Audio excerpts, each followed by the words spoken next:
Assalamu alaikum students, welcome to the lecture number 37 for the subject of Introduction to Information Technology. In this lecture we are going to discuss different things about computer security risks and threats and how we can safeguard our computer from these threats and save our data and important information from intruders. Now here are a few objectives of this lecture. First of all, we will discuss what is a computer security risk and different types of computer security risks, and at the end of the lecture I will also discuss that how you can deal with different types of risks. Now, what is a computer security risk? A computer security risk is any event or action that could cause a loss or damage to computer hardware, software, data, information और processing capability. यानी कोई भी ऐसी चीज़ जो आपके computer के hardware को damage कर दे या सॉफ्टवेयर को डैमेज कर दे या डाटा फाइल्स को डैमेज कर दे या इंफॉर्मेशन को डैमेज कर दे या किसी भी चीज़ को डैमेज किए बगैर आपके कंप्यूटर की वर्किंग कैपेबिलिटी को रिड्यूस कर दे, उसकी स्पीड को स्लो कर दे, तो that is basically known as computer security risk. Now what is a cyber crime? As the definition suggests, a cyber crime is an online or internet based illegal act, and the purpose of this act is definitely related to your data or information, जिसमें लोग आपके computer पर attack करते हैं और उससे data और information को जो है वो डैमेज करने की कोशिश करते हैं. So these are basically two things in computer security risks. Now here are different computer security risks. First of all, we have internet and network attacks. Then we have unauthorized access and usage. At third spot we have hardware theft. At fourth spot we have system failure and information theft, and then we have a software theft. Now let us look at these things one by one. First of all, we have internet and network attacks. Network and internet are very common these days, and a lot of information is transmitted over the network, just like we use Facebook and upload our pictures. So our pictures are also transmitting across different networks. Similarly, we browse the internet and go to any e-commerce website and purchase different things using our credit card or debit cards. So this information is also being transmitted over the internet. Similarly, जब हम email करते हैं तो हम email में different files attach करते हैं, different subject और different subject matter लिखते हैं. So again, our email is transmitted through the internet, which is actually a network. So whenever information is transmitted over a network or a group of networks, then there are chances that of security risk there. क्योंकि जब हम internet या cyber world की बात करते हैं तो उसमें दुनिया के तमाम कंप्यूटर जो हैं वो आपस में कनेक्टेड हैं, और तो हम एक्सपेक्ट कर सकते हैं कि जो इन्फॉर्मेशन हम ट्रांसमिट कर रहे हैं ये बेसिकली इस पर अटैक हो सकता है.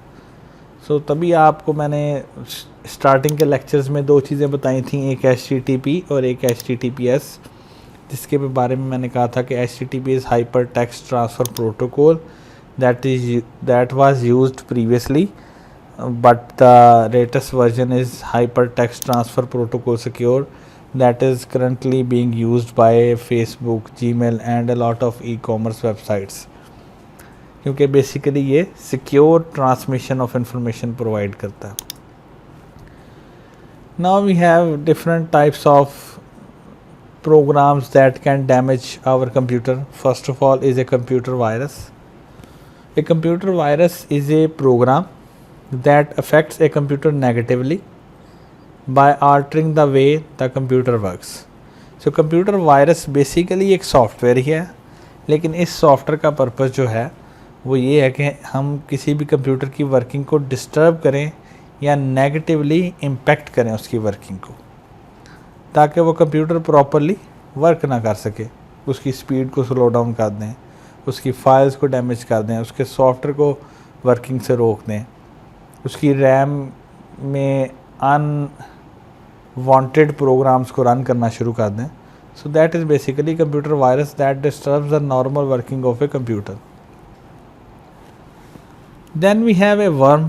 A worm is also a piece of software that copies itself repeatedly, using up resources and possibly shutting down the computer or network.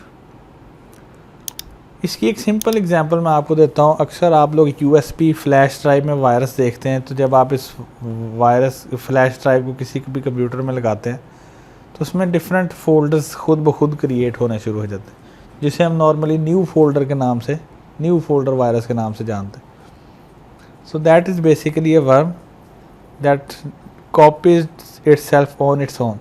यानी हमें खुद से कॉपी करने की ज़रूरत नहीं. हमने जैसे ही एक डिवाइस टू डिवाइस जो फ्लैश ड्राइव है उसको चेंज किया तो वो वायरस ने खुद ब खुद अपने आप को कॉपी करना शुरू कर दिया.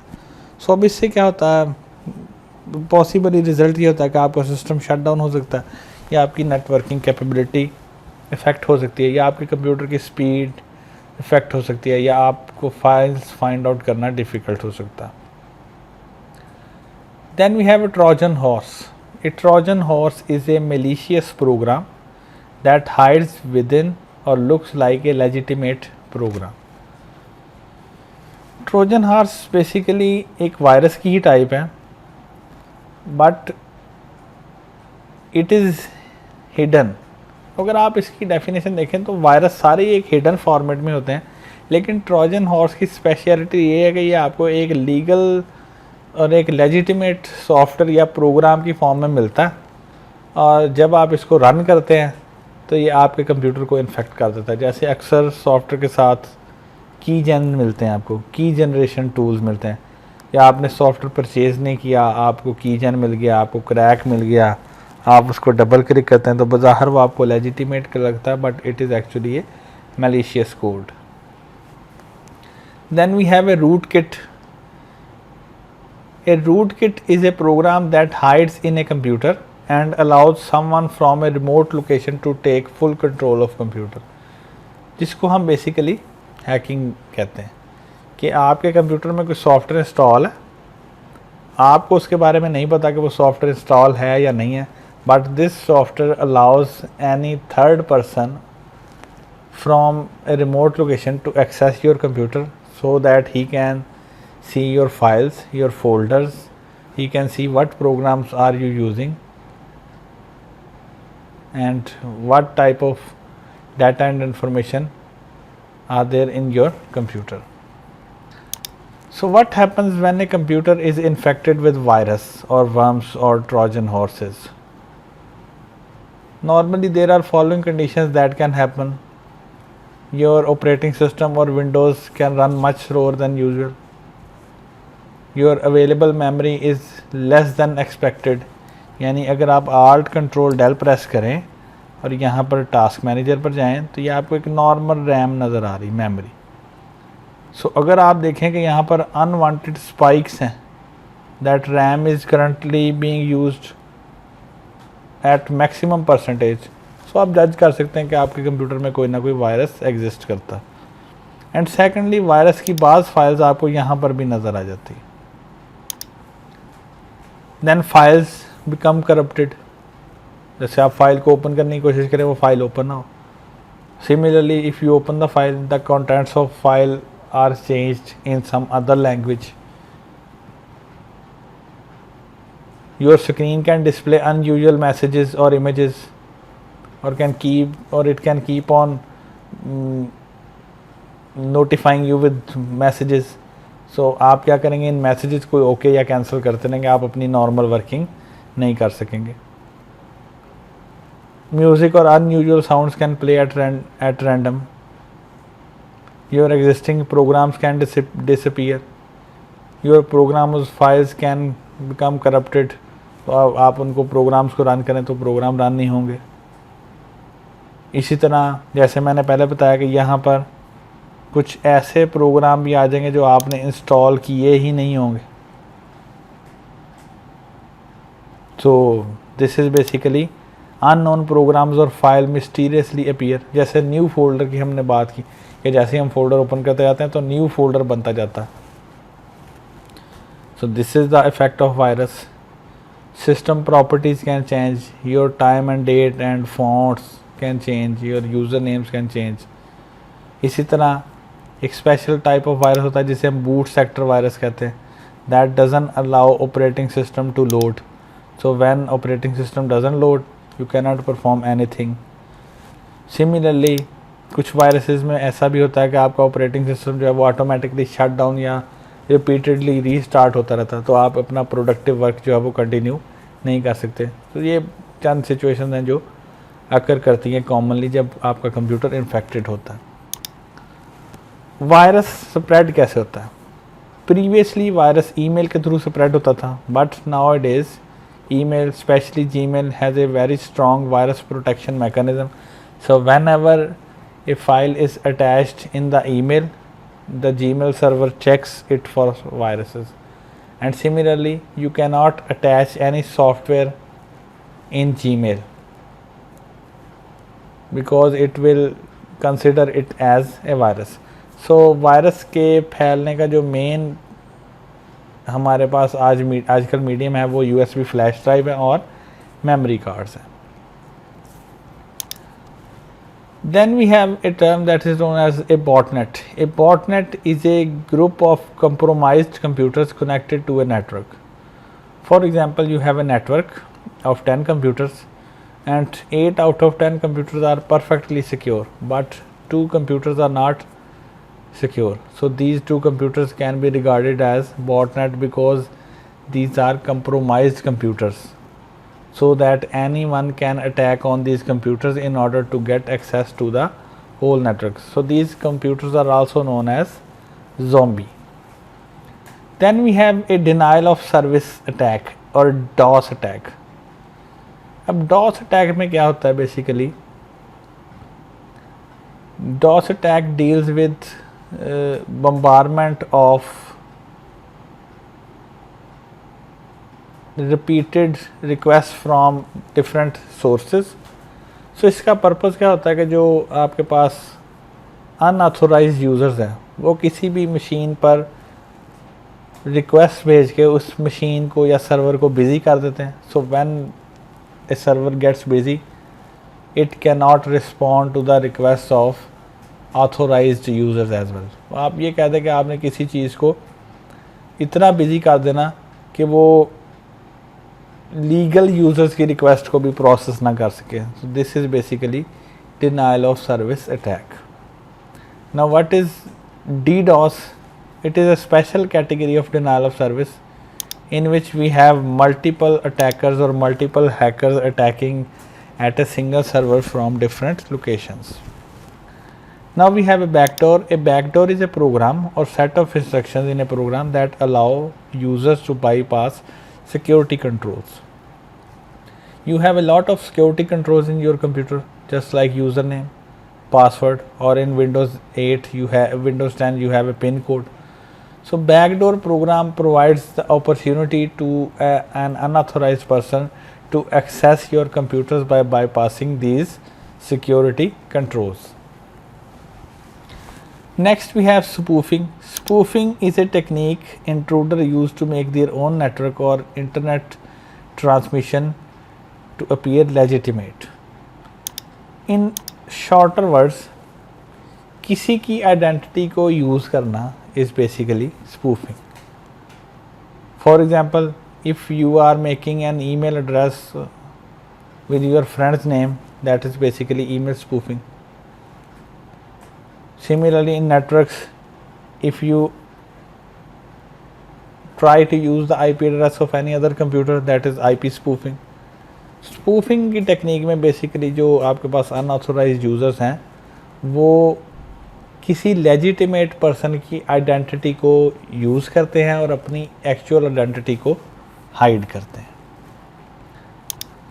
Now we have unauthorized access and use. Unauthorized access is the use of a computer or a network without permission.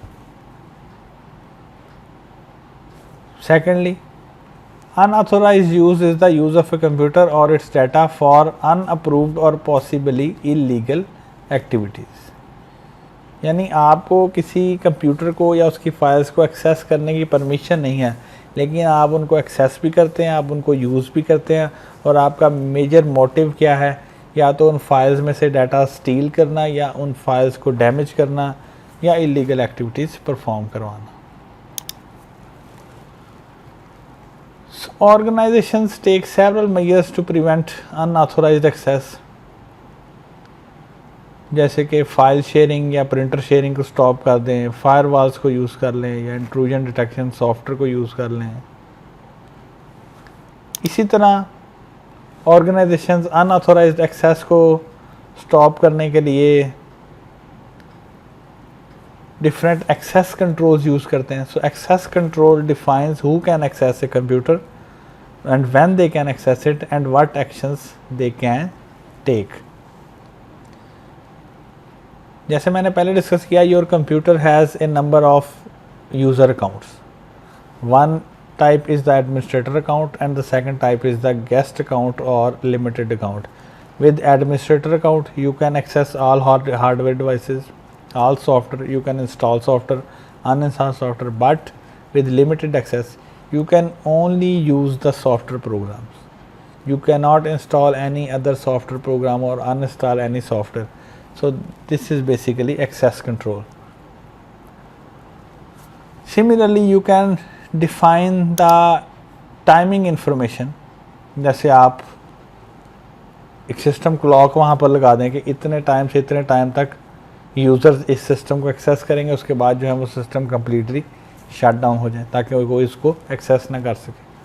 तो यहाँ पर दो टर्म्स आती हैं. एक टर्म हम कहते हैं authentication and second term is authorisation.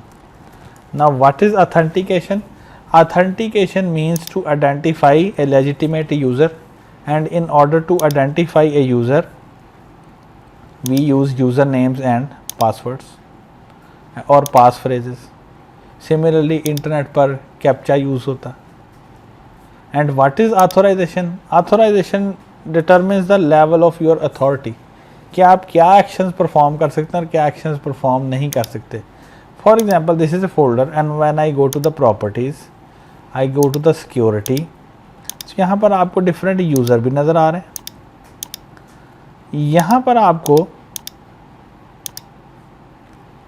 Permissions नज़र आ रही हैं. Now these permissions are authority levels. So अगर हम यहाँ पर एडवांस में जाएं और हम चेंज परमिशंस पर जाएं और यहाँ से हम परमिशंस को डिनाई कर दें, सो दिस मीन्स दैट कि हम अथॉरिटी को ख़त्म कर रहे हैं, कि किसी पर्सन के पास किसी किस्म का कंट्रोल नहीं. So this is basically authority and authorisation. So these two things are used commonly in unauthorised access mechanism.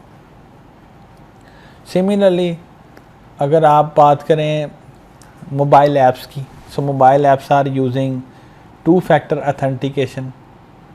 एक तो आप मोबाइल ऐप को लॉगिन करते हुए यूज़र नेम पासवर्ड देते हैं और उसके बाद जब भी कोई ट्रांजैक्शन करते हैं तो एक OTP जनरेट होता है. That is basically to factor authentication. Similarly अगर आप अपने ईमेल एड्रेस को कॉन्फ़िगर कर लें कि जैसे ही आप अपनी ईमेल का पासवर्ड प्रोवाइड करें आपके मोबाइल पर एक मैसेज आए, उस मैसेज में एक कोड होगा, वो कोड जब तक आप प्रोवाइड नहीं करेंगे आपका ईमेल एड्रेस ओपन नहीं होगा. So this is basically two phase process और two factor authentication. Unauthorised access को रोकने के ये कुछ मेथड्स हैं. Then we have hardware theft. What is hardware theft? Hardware theft is the act of stealing computer equipment. And what is hardware vandalism? Hardware vandalism is the act of defacing or destroying computer equipment.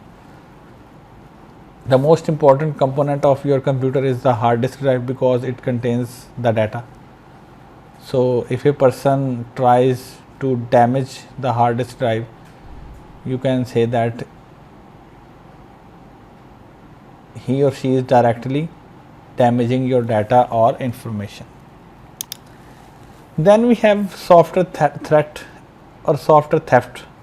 Software theft occurs when someone steals software media, illegally copies a program, intentionally erases a program, illegally registers और activates a program. तो इनकी definition से आपको clear है कि जब आप कोई सॉफ्टवेयर स्टील करें या उसको किसी क्रैकिंग टूल के साथ रजिस्टर करने की कोशिश करें या उसको किसी क्रैकिंग टूल के साथ एक्टिवेट करने की कोशिश करें या किसी प्रोग्राम को इंटेंशनली अरेज करें या उसकी कॉपीज़ को इलीगली सेल करें, this is basically software theft.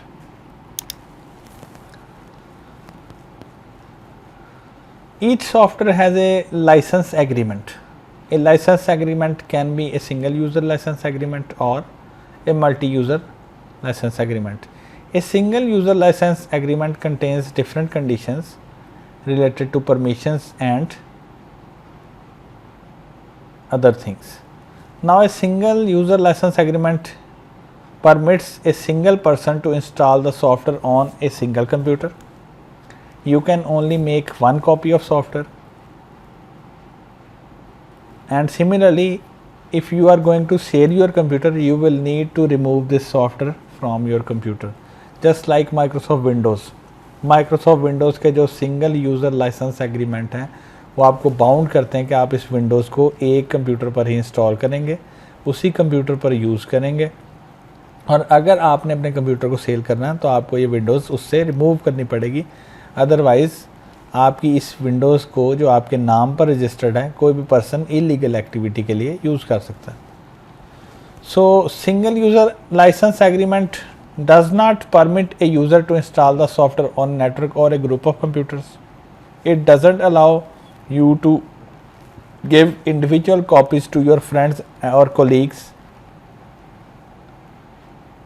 It doesn't allow you to export the software or to resell it. It similarly doesn't allow you to rent out or lease the software to other people. Then we have information theft. Information theft occurs when someone steals your personal or confidential information, including credit cards, medical records, files, or pictures, or even videos. Next, we have system failure. A system failure is the prolonged malfunction of a computer hardware. There are a variety of reasons for this. First one is the aging hardware. Second one is the natural disasters. Third one is electrical power problems, including voltage spikes or voltage variation, and then we have errors in the computer program. So how you can secure your computer or safe keep your computer from all of these? First of all, you will have to prevent viruses. Secondly, in order to prevent unauthorized access, you have to use the proper authentication and authorization mechanism. You can also use a firewall. Similarly, you can detect and report unauthorized access as well. You have to deal with hardware and software theft. To safe keep your data and computer hardware, you have to save it from malfunction, and at the end secure your wireless internet access devices. Now, how you can prevent a virus? There are a lot of different things that you can use to prevent a virus. First of all, if you doubt that a storage media just like a flash drive or memory card is infected, then never plug that storage media in your computer. If you are receiving unwanted emails containing any attachments, these attachments can be virus, so never try to open these as well. Similarly, install an antivirus program on your computers and update the software regularly. Now, what are different Popular antivirus software. We have McAfee, we have Avast, we have Avira, we have NOD, we have AVG. सो बहुत से antivirus software जो हैं वो exist करते हैं, लेकिन आपने एक टाइम पर सिर्फ एक सॉफ्टवेयर इंस्टॉल करना है, मल्टीपल सॉफ्टवेयर इंस्टॉल नहीं करने हैं, because if you install multiple software you will face certain problems with your computer. और अगर आपका ज़्यादा कंसर्न जो है वो USB फ्लैश ड्राइव के साथ है, so there is a small utility that is known as USB disk security. So अगर आप इसको इंस्टॉल कर लेंगे तो इससे क्या होगा, जैसे ही आपको USB फ्लैश ड्राइव या मेमोरी कार्ड प्लग इन करेंगे, it will automatically check it for viruses, and if there are viruses it will notify you regarding the viruses. अब बात आती है कि एंटीवायरस प्रोग्राम को अपडेट क्यों करना चाहिए. जैसे टेक्नोलॉजी ट्रेंड्स चेंज हो रहे हैं, नए वायरसेस बन रहे हैं, so in order to keep your computer and antivirus aware of the latest viruses you need to update it. क्योंकि अगर एंटीवायरस के पास किसी न्यू या अपकमिंग वायरस का नॉलेज ही नहीं होगा तो वो उस वायरस को डिटेक्ट और प्रिवेंट भी नहीं कर सकेगा. तो अगर आप चाहते हैं कि हर किस्म का वायरस जो है वो डिटेक्ट भी हो और प्रिवेंट भी हो, उसके लिए आपको क्या करना पड़ेगा, एंटीवायरस को अपडेट करना पड़ेगा. So antiviruses are available in different forms. There are some antiviruses that are available free of cost, while there are others that are actually paid. Similarly, अगर आप माइक्रोसॉफ्ट ऑफिस की बात करें तो माइक्रोसॉफ्ट ऑफिस में macros की settings हैं, अगर स्पेशली वर्ड एंड एक्सेल में.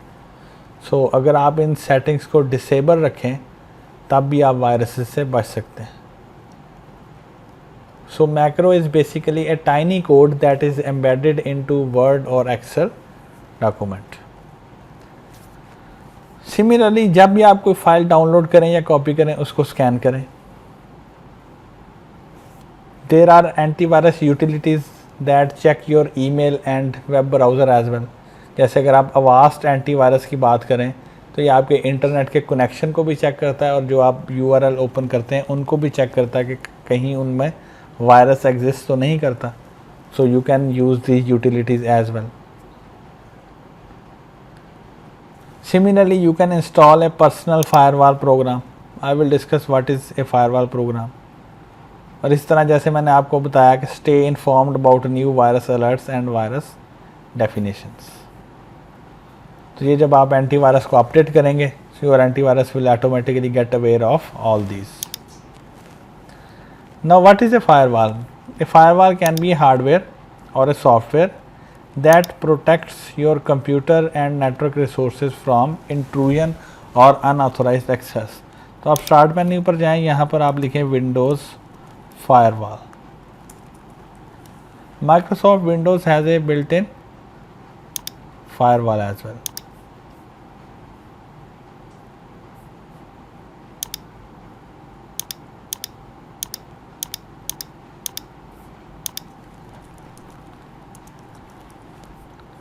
So this is basically Windows Firewall. So यहाँ पर आप देखें तो आपको इनबाउंड रूल्स नज़र आ रहे हैं. Now inbound rules are for incoming traffic, the traffic or the data or information coming from the internet towards your computer, and the outbound rules are basically for traffic or information going out of your computer to the internet. So इसके through आप different चीज़ों को block कर सकते हैं. जैसे for example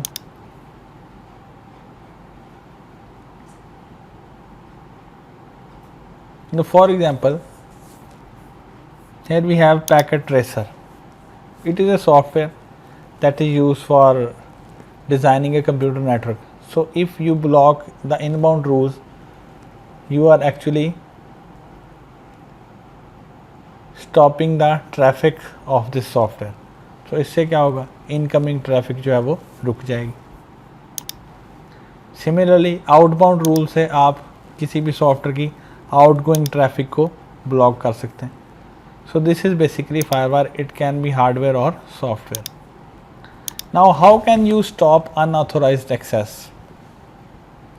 You can stop unauthorized access using authentication information, using a personal identification number or PIN number, just like you do with your ATM cards or credit cards. You can also use a biometric device to authenticate a person's identity. ये मैंने आपसे पहले भी biometric input में discuss किया था कि किसी भी पर्सन को आइडेंटिफाई करने के लिए हम उसके बायोमेट्रिक फैक्टर्स को यूज़ करते हैं, जैसे फिंगरप्रिंट, जैसे आई रेटिना, जैसे सिग्नेचर, जैसे वॉइस. तो इसके थ्रू भी हम किसी पर्सन को अथेंटिकेट कर सकते हैं और आप 2 फैक्टर अथेंटिकेशन यूज़ कर सकते हैं. Then how you can detect unauthorized access?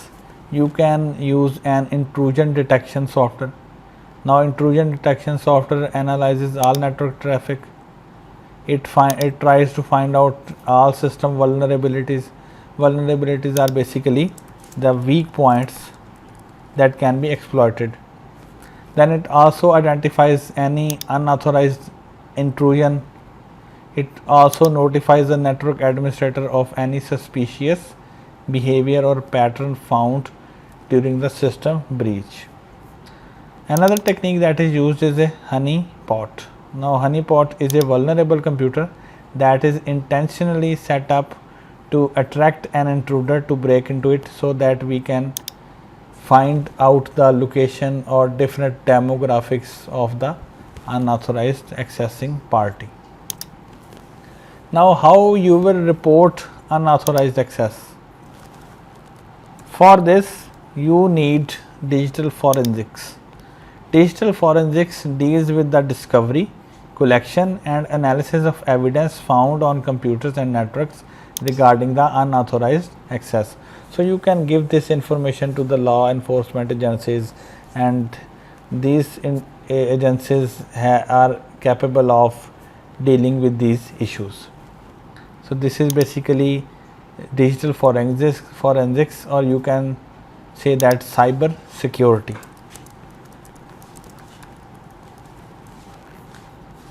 Now how you can deal with hardware theft?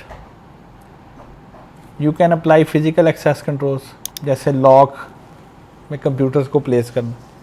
You can use an alarm system, or you can develop a computer program that sends you a message when your computer is turned on. You can use the cable lock mechanism. अगर आप different laptops को देखें तो उनके पास साथ आपको cable locking mechanism मिलता है. Similarly, you can use the real time location system. जैसे अगर आप बात करें एंड्रॉयड फ़ोन की, तो गूगल की एक एप्लीकेशन है फाइंड माई डिवाइस, तो उसके थ्रू आप डिवाइस को कर सकते हैं फाइंड आउट. इस तरह एप्पल में आई क्लाउड है, उसके थ्रू आप ट्रैक कर सकते हैं. Similarly use the biometric and passwords और different factors authentication to control access to your computer. जैसे आप देखते हैं कि सिक्योरिटी डोर्स हैं जिसके थ्रू पास ऑन करके हम कंप्यूटर्स को ऑन कर सकते हैं. Now how software companies deal with software theft. जैसे मैंने आपको पहले बताया कि सॉफ्टवेयर कंपनीज जो हैं वो लाइसेंसिंग प्रोवाइड करती हैं, और जब भी हम कोई सॉफ्टवेयर इंस्टॉल करते हैं उसकी इंस्टॉलेशन के दौरान हमें एक एंड यूज़र लाइसेंस एग्रीमेंट मिलता है जिसको हम पढ़े बगैर एक्सेप्ट कर लेते हैं. So it is basically copyright law जो कि आपको बाउंड करता है सर्टन टर्म्स एंड कंडीशन की बेस पे कि आप सॉफ्टवेयर को कितने कंप्यूटर्स पर इंस्टॉल कर सकते हैं, क्या आप इसको डिस्ट्रीब्यूट कर सकते हैं या नहीं, क्या सेल कर सकते हैं या नहीं. लेकिन for the sake of installation we simply click accept without reading the license agreement. Similarly some software require product activation to function fully. जैसे मैंने आपको पहले बताया था कि हमारे पास शेयरवेयर सॉफ्टवेयर हैं जो इनिशियली हमें फ्री ऑफ कॉस्ट अवेलेबल हैं, लेकिन जब हम इन सॉफ्टवेयर को यूज़ कर लेते हैं सर्टन टाइम पीरियड के बाद इनका ट्रायल पीरियड एक्सपायर हो जाता है और फिर हमें ये सॉफ्टवेयर परचेज़ करना पड़ता है. So when we purchase software we are provided with a key. जैसे माइक्रोसॉफ्ट विंडोज़ की है, माइक्रोसॉफ्ट ऑफिस की है. So this key is basically used for product activation. Now how you deal with information theft? First of all, encryption is a process of converting readable data into unreadable characters to prevent unauthorized access. That is cryptography. Now cryptography means change readable text to secret code. So इसमें encryption की technique use होती है कि आप data को किसी एक form से किसी दूसरी फॉर्म में चेंज कर देते हैं. Similarly we have digital signatures. A digital signature is an encrypted code that a person, website और organisation attaches to an electronic message to verify the identity of a sender.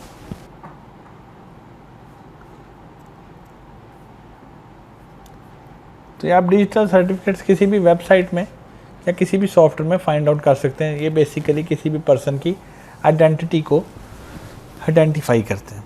Similarly as I have discussed earlier that HTTPS transfer data between a web browser and a web server using SSL. Now what is SSL? SSL is secure socket layer that transmits the data in a secure way so that you can easily send your personal or confidential information with proper trust. So websites that use HTTPS are considered trustworthy by search engines and web browsers. So this is basically HTTPS. Now how can you save your system from electrical power variations? So there are two ways. First of all, use the surge protectors. A surge protector is a useful equipment that saves your computer in case of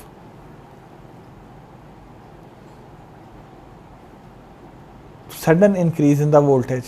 Similarly, you can use the UPS or uninterruptible power supplies ताकि अगर light of हो तो आपके computer को जो है वो अचानक से शट डाउन ना हो, बल्कि आपको इतना टाइम मिल जाए कि आप अपने कंप्यूटर को प्रॉपरली शट डाउन कर सकें.